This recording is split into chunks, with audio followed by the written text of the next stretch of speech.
وبركاته. تحياتي لكم خوتي، ورحنا جينا ضياف الحمد لله عند الاخت سعاد جوهره مغربيه. شكرا اختي جوهره مغربيه على بارك الله الاستقبال فيك ديالك، اخويا شهام. وكنشكر الاخت حنان اللي دارت لنا موعد مع الاخت جوهره باش نتلاقاو معاها ونشوفوها، وتكلمنا بزاف ديال الحوايج، لا انا لا الاخ خزان. السيده معنا راه ما كتبانش لي معنا، راه ما نخليو هذيك السيده مفاجاه، هي كنشكروها. سمحي لي اختي عافاك، سمحي لي اختي عذبتك وجيتي معايا. مسكينه شنقول لكم، وقفت معايا النهار كامل ودابا منين شافتني غادي نجي عند الاخ شهامه قالت لي وانا نمشي معاك. شنقول لكم، كاين الناس طيبين اللي عمرها سلعه ما كيبغيوش يفرقوك ولا لحظه. يعني كيبغيو يمشيو معاك، وسيرتو اصلا شايفه هي كتفرج كمتتبعه كتفرج في شهامه، قالت لك نمشي نشوف هاد شهامه مباشره. سبحان الله، وهاد السيده هذه شنو نقول لكم، نعم الاخلاق ونعم التربيه الله يعمرها دار. وكنشكر جميع المتتبعين اللي داخل الوطن وخارج الوطن واللي كيوقفوا معنا كاملين، سواء المنتقدين سواء حنا اللي كنحطوا لي فلوغ. والاخ الخزان حتى هو راه واقف معنا، الله يوقف معاه. حتى هو راه بطبيعه الحال معنا في الوجود. وشكرا خويا شهامه، داير واحد المجهود كبير. شي كيقولوا لكم شي مازال ما كيقولوا لكمش. هو كاين، هو اول حاجه باش نتفاهموا مع المتابعين ديالنا ان راه ما كاينش اليوم، ما جايين باش نديروا فيديو او نبارطاجيو بعضياتنا، ولكن من سمعنا شنو سعاد داكشي اللي عندها في القلب ديالها واللي مخبياه واللي وقع لها في المسار ديالها ديال اكثر من 18 عام واللي ما كيتقاش اصلا. فماشي غير مراه محقوره، اكثر من محقوره، لان شفنا الحقره لشي حوايج، شي امور اللي ما تستحملهم حتى شي مراه. ولو انهم يكون كيتقالوا او كان الناس كتعبر عليهم او تخرجها من القلب ديالها، فغادي يكونوا ماشي غير القنابل، الاعتداءات. كاين بزاف ديال الامور خباتهم سعاد. اليوم انا سمعتهم تصدمت. الاخ الخزان كذلك هو مثال.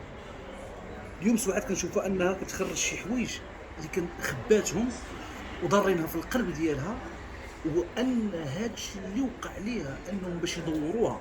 علاش كنقول لكم يدوروها؟ ان هذه السيده تحداو عليها وتخلصوا عليها ودوروها. عصابه دوراتها اللي هي كاين اللي من لحمها ومن الدم ديالها، يعني من الصلب ديالها، ومازال كتعاني من هذه الاعتداءات. وحنا علاش ركزنا على هذه المجيه هذه قبل الجلسه؟ على جوج حوايج. واحد الكلمه كتداول في السوشيال ميديا ديال التنمر، ديال انها مسطيه وحمقى ومجنونه. السيده انا شفتها انسانه طبيعيه بحال العيالات، الحمد لله. كتكافح وتسالت الخدمه ديالها وبتنسيق. علاش؟ لان ما جيناش وهضرنا مع هذه السيده هكا، هضرنا كرجال، لا انا والاخ خزان مع الاخت بانوراما. عافاك الله يخليك، شوف لينا مع الاخت سعاد، عندنا الرقم ديالها كمداخله داكشي. لا تكون واحد السيده الله يجازيك بخير وجابت معها السيده، لان عارفه كيطحنوا لها في الشرف ديالو، كيضربوا لها، مركزين خصوصا مركزين على واحد القضيه ان سعاد كتفسد، فهمتي؟ وهذه المساله هذه والله العظيم كل شي واحد اخر يقدر يدير فيها جريمه، ولكن حنا كنقولوا لك سعاد حنا معاك وصبري ياك. وهاد التفاصيل كلها خوتي العزاز كلها راه غادي نشرحوها انا والاخ الخزان من هنا الفيديو الجاي. غنشرحوا لكم بزاف ديال الامور اللي غيكونوا رسائل مشفره حتى حنايا، لانها طاحت في عصابه. تدلا اختي سعاد. بارك الله فيك. كنشكر الجميع. خويا شهامه شنقول لكم، الله يعمرها دار.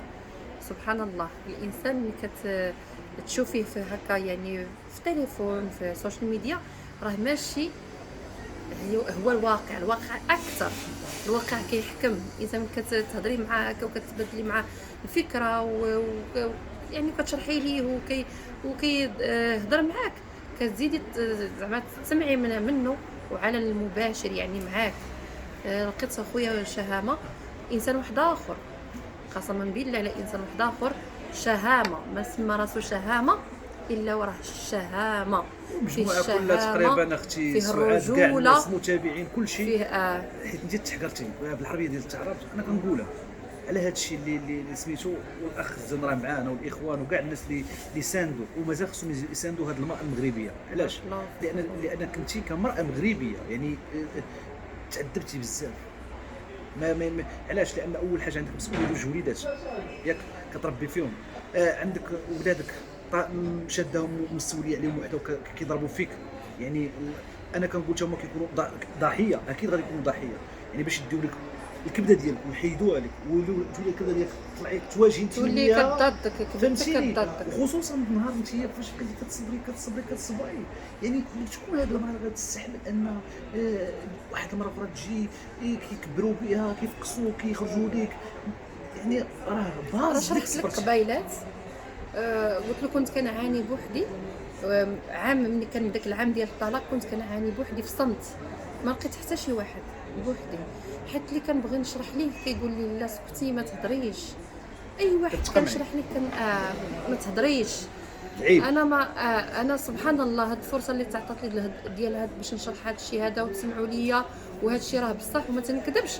يعني منين جا المشكل دخوه، وربي كيفتح الباب وكيفتح الطريق باش كيخلي الناس يستلغاو ليك. حيت انا بقيت كنبكي وتنتوسل الله سبحانه وتعالى، بغيت غير اللي يفهمني، بغيت غير اللي ينقذني من هذا المشكل اللي انا فيه. حيت مشكل هو في النفسيه ديالي وعارفه انا وكنمر منه، وبغيت انا يتحل. ما يبقاش داكشي في النفسيه ديالي، ويبقى ماشي مشكل. بقى داكشي مرضني في حياتي. خاصني هادشي هذا نلقى له واحد الحل، وربي كبير. خاصني انا هادشي هذا نلقى له واحد الحل، وربي كبير اللهم لك الحمد. هادشي ربي دار له طريق، جاب المشكل ديال خوه، جابو سبب، وهو هذاك ما بقاش ديك الواقع المشكل ديال خوه ما يكونش هادشي.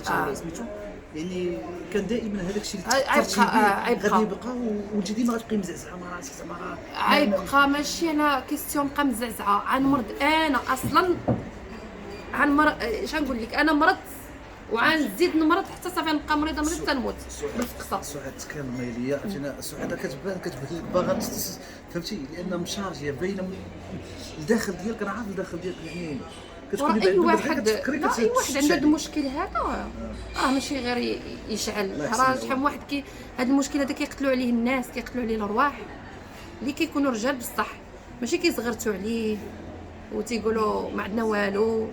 تيبحثوا على شكون ضرهم، شكون دار لهم داك الضرر. كنشوف هذاك التنمر. انا كنت راجل ونشوف يعني هذا الشيء هذا وهذا راه بنتي نشدها نقول لها شكون ونضربها ونغوت عليها وقولي لي وكذا وكذا، ولاني مع من خليك قويه حيت اللي غايدير هذا الشيء هذا هو اللي غايدير هذا الشيء هذا هو واش غيضرب راسو. دونك حنا كنتسناو المحكمه. الرجال خصنا الرجال خصنا واحد القضيه. انا ما بغيتش لان مازال غتكلم مع خويا الخزان. انا الحاجه الوحيده اللي مركز على الاخوان هو ان السعاد ترجع لواحد القمه ديال انكم كتوقفوا مع امراه مغربيه محقوره تحكرات.